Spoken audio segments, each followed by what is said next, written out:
Hi, Dr. Bounds. This is Kaylee Laycock, as you know, and this is my Midterm AI project.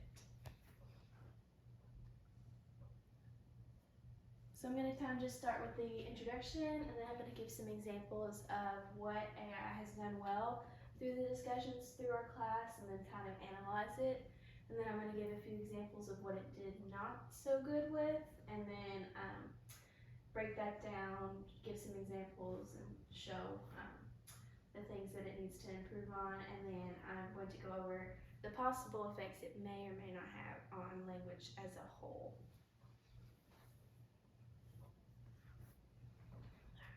Sorry.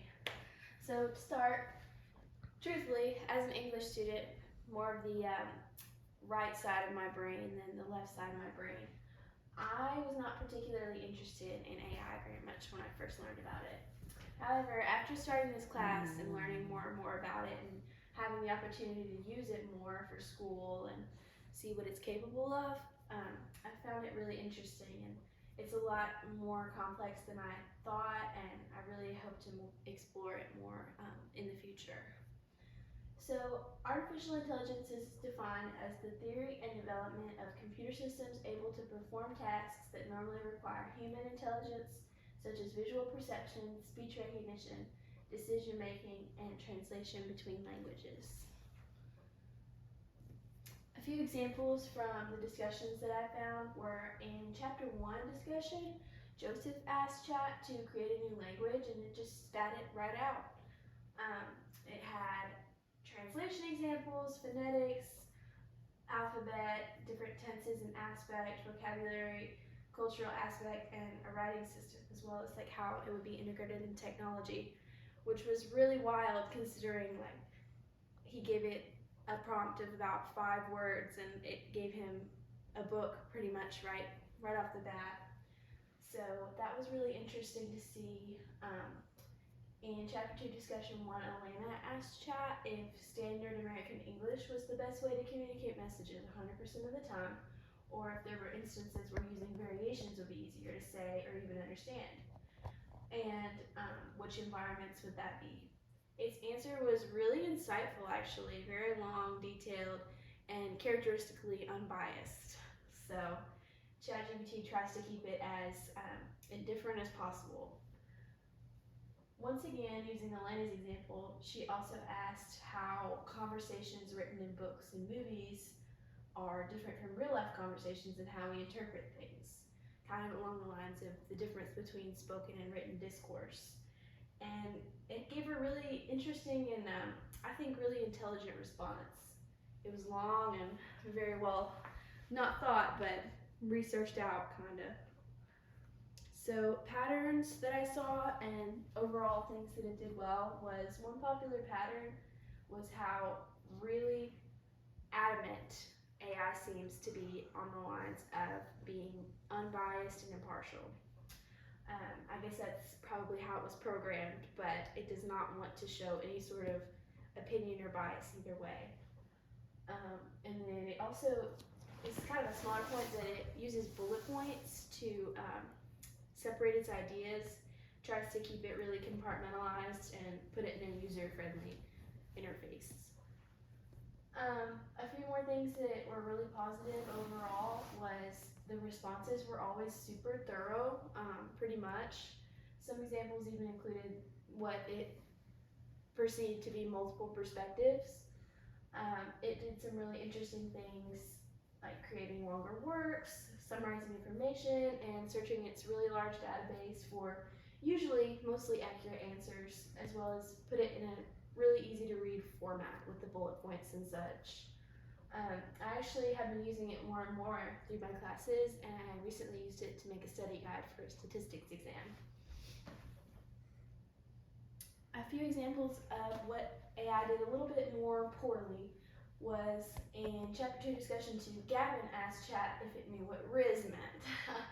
It is not really updated anything past 2021, so its response to that was that it wasn't a common word in the English language and it doesn't have a definition.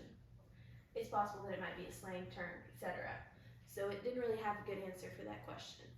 And then Damien asked Chat in Chapter 7's discussion on how personality and language would connect, and its response was a little odd, really, really cautious, saying how you can't draw conclusions on how someone's language affects their personality, etc., etc. So it didn't really give an answer, it kind of danced around the question. And then when discussing with other people in class about the different discussions we went through, chat kind of hallucinated a few of the answers, especially the great consonant shift incident, to where we asked if there was something related to the great vowel shift with consonants, and it made up this idea of the great consonant shift. And then when we asked it to analyze our interviews with people, it put some racial bias things in there, things that we didn't explicitly say, and I don't really think that any of us insinuated either, but it seemed to believe we did. So this is obviously a little bit less helpful. Just to piggyback off the last few slides, it has its moments of beneficial assistance, of course, but it definitely has a few drawbacks. Most importantly, misinformation and hallucinations seem to be super prevalent right now. I know it's in the early stages. But if the point of artificial intelligence is to supplement human intelligence, then we really have to provide the accurate information that we ask for. So also, some of its responses were a little odd, probably due to the fact that it doesn't have all the information yet, and sometimes it honestly has a little bit of an attitude. When you ask it things, it always sort of believes it has the right answer and doesn't want to really change that, stray from it. Okay, and this one is a little lengthy because I actually found another source online on a LinkedIn website that was pretty interesting about how AI is going to affect language in the future, and I just kind of used it to supplement that question. So a couple things that were positive effects that it might or might not have is a increase in accessibility and inclusivity in communication. So I'm hoping to be a speech language pathologist, so I'm really interested in assistive technology and different things, particularly with people with speech and hearing disabilities. So individuals with disabilities or language barriers can definitely benefit from AI language models, especially as it progresses, and can help them communicate more effectively. Speech impaired individuals can use AI language models to convert text to speech, enabling them to communicate with others more easily, can break down communication barriers, and create a more inclusive environment. I'm gonna kind of speed it up. Language learning and education could also be a really helpful way that we can use AI as a tool, as language learning is not an easy feat, but there are valuable language learning and education tools that can be assisted with AI technology. Language learners can practice their skills by interacting with AI language models, receive feedback, and improve their language proficiency. It can revolutionize language learning if it is given the right sort of programming, making it more engaging and effective for language learners.